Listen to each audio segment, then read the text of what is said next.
So, what are compound nouns? First of all,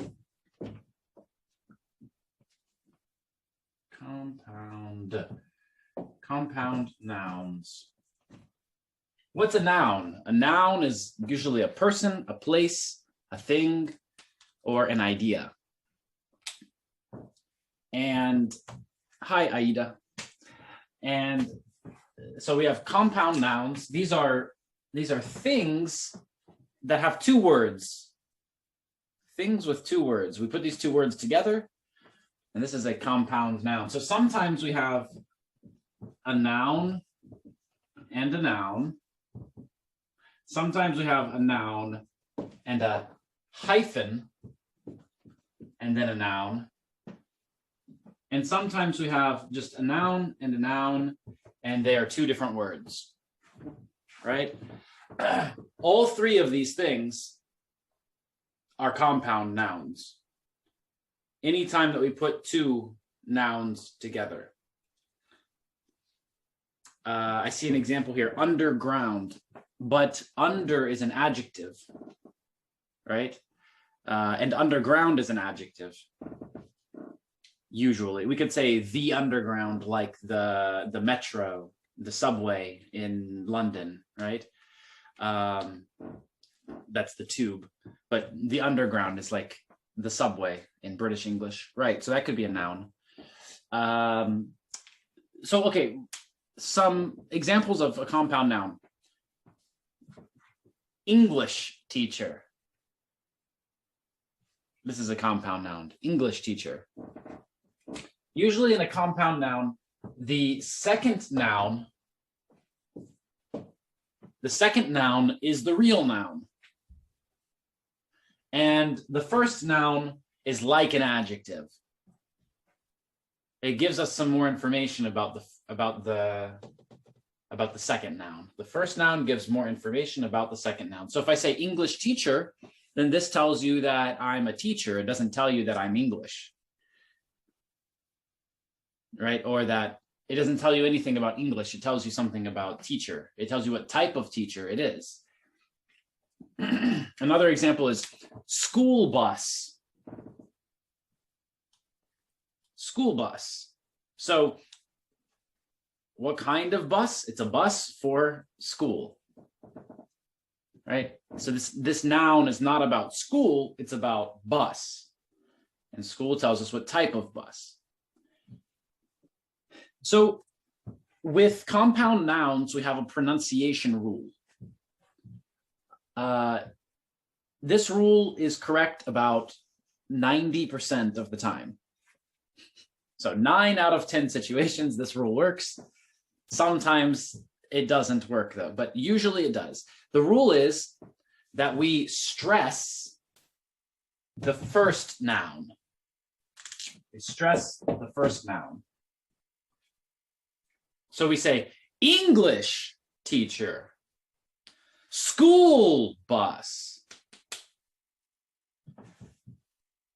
coffee machine, coffee maker, church leader. So like almost any combination of these words that you can think of, they work like this. Almost all. Let's see what else. Chocolate bar. The soap that you use on your hands in the shower. This might be a hand soap, right? Or if we have to wear a uniform for school uniform. So it can be lots and lots of different things, right? Dining room. This is a good example. Right, what kind of room? For dining. Great. So this is the main idea, the main thing we should remember when we are talking about compound nouns. There's not really a good rule for when we should use a hyphen and when we should have one word and when we should have two words. There's not really a good rule for this. Just some compound nouns are written with a space, with a hyphen, or with nothing. So we just have to remember those things.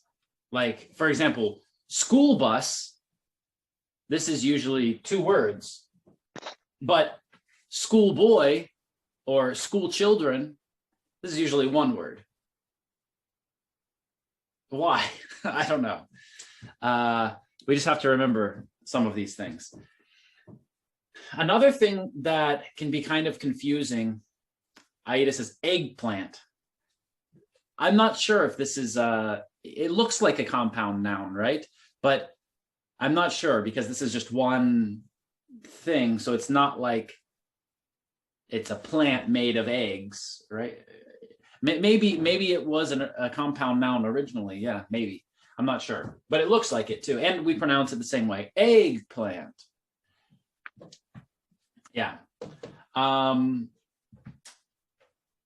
Great. So something that's confusing sometimes is when we should use a hyphen.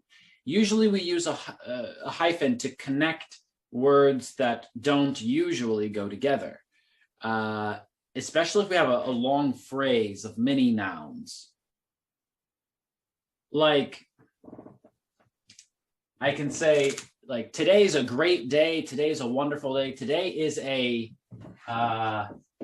jump out of bed and enjoy life day.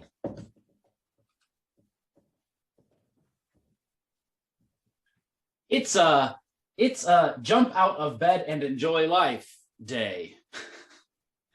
If we make a phrase like this, then we can use hyphens to put all the words together so it's one idea, it's one concept, right?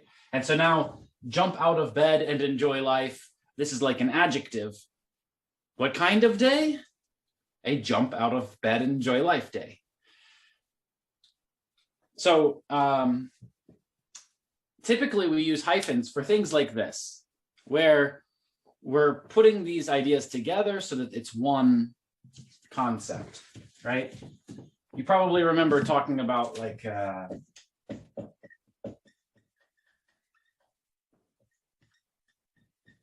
19-page book, right? Where we use the hyphen with the number and the noun. We don't say 19 pages book. We say 19-page book.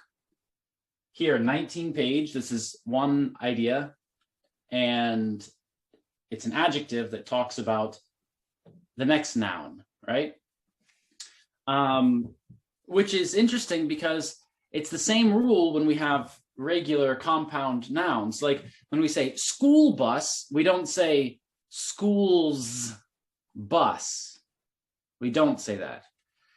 Maybe this bus goes to 5 different schools, but it's still a school bus, not a school's bus, right? Just like here, we have a 19-page book, not 19 pages book, because this is like an adjective.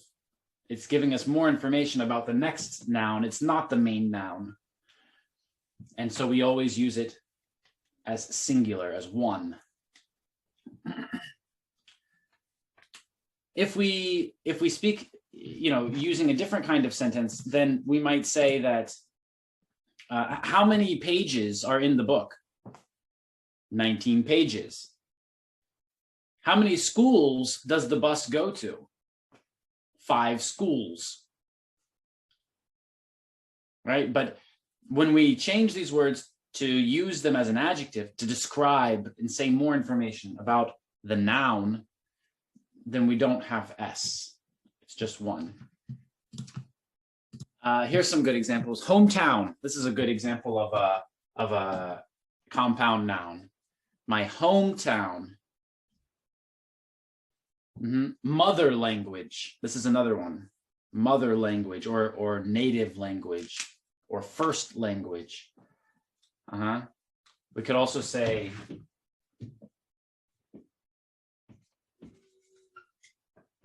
mother tongue. To mean language. In most situations in English, we don't say tongue about language, but you can. But we don't usually say it. Let's see, another good one, social media.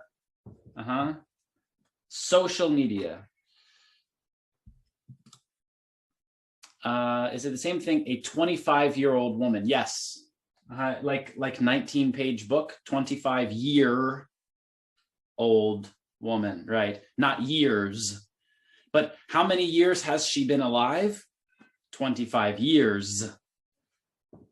Because she's a 25-year-old woman. And we don't even have to say woman for this. We can say she is a 25-year-old and person. We understand it's a 25-year-old person. So we can say, oh, she's a 25-year-old, so she doesn't know what happens when you're 30 or something like this. Or look at all these 25-year-olds.